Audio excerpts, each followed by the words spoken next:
So, just whose Oscar bait movie is this? You're watching Beyond the Trailers review of Dallas Buyers Club. You can't buy this in the USA? Not approved. You could be making a fortune off of this. You look great. Actually, I look amazing. Anything to declare? Nada. They're importing illegal drugs for sale. It's a very serious offense. They're not illegal. They're merely unapproved. I've been looking for you, Lone Star. Listen, Tinkerbell, unless you got more cash or new clients, I'm busy. You don't deserve our money. Cut you in 5%. 25, take it or leave it. Welcome to the Dallas Buyers Club. There's such stiff competition for awards, especially an Oscar, that the Academy tends to try and divvy them up among the competitors, with usually one per flick. For instance, last year there wasn't a single dual win in the top categories, with Argo, Lincoln, Silver Linings Playbook, Django Unchained, Les Mis, and Life of Pi each getting what was deemed their fair share of the gold. So with competition at an all-time high this year, perhaps the fiercest it's ever been, the question isn't so much if Dallas Buyers Club will lead to an Oscar, but for whom. The easy money is on Matthew McConaughey, who has slowly been building towards a nomination and maybe even a win since The Lincoln Lawyer.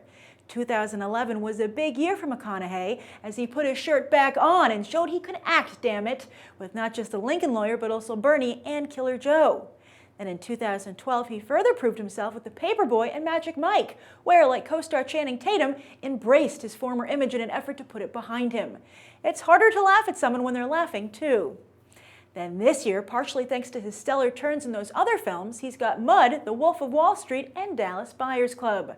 That's a career 180 that deserves to be recognized. Plus, he's doubling down as it's also technically a comeback. Plus, he lost a ton of weight for the role, and weight change is a proven tactic when it comes to winning the gold. Just ask Christian Bale, Charlize Theron, and Robert De Niro.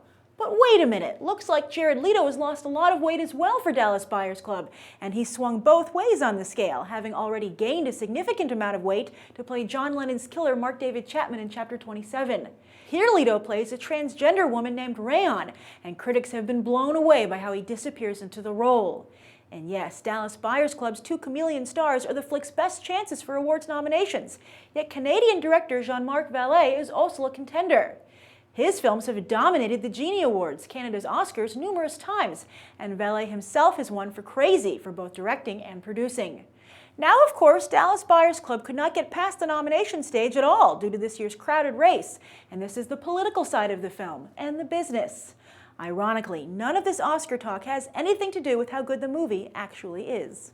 Dallas Buyers Club is a film that will make you angry, sad, and give you yet another reason to distrust authority figures. But is it entertaining? And my answer is not as entertaining as I would have liked.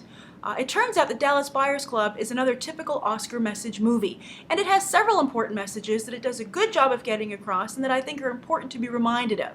And one of the most unique messages of the film, and a big takeaway for me, was that human decency is so important and also, sadly and tragically, so rare. And I think this film underscores that. Also, I feel this film really should be played on a loop in the DEA offices, and I was pretty appalled by the very real things that were underlined here, and I don't think get as much attention as they should.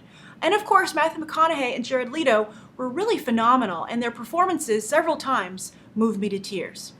But I think my big problem here was that the fight against AIDS and homophobia has been depicted very powerfully many times before, such as films like Angels in America, Philadelphia, and so a lot of new ground here wasn't really covered. I mean, they had the drug angle, which was interesting, but a lot of the times I felt like they were depicting things that had been done before, and I think a little bit better. And also, when those things were new, of course, they strike a little bit more. But I think a lot of times I've seen this before, and I've seen it done this way.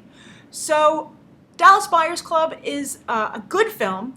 I also have to warn you that I know while it's important in the film for Ron Woodruff to prove to people that he's not gay, this film seems to be working very hard to do the same thing. And there is just a shocking amount of very graphic female nudity. So I don't think that should keep you away from the film, but just I was caught off guard, so you're prepared now. So when you go in, you will know what you're getting into.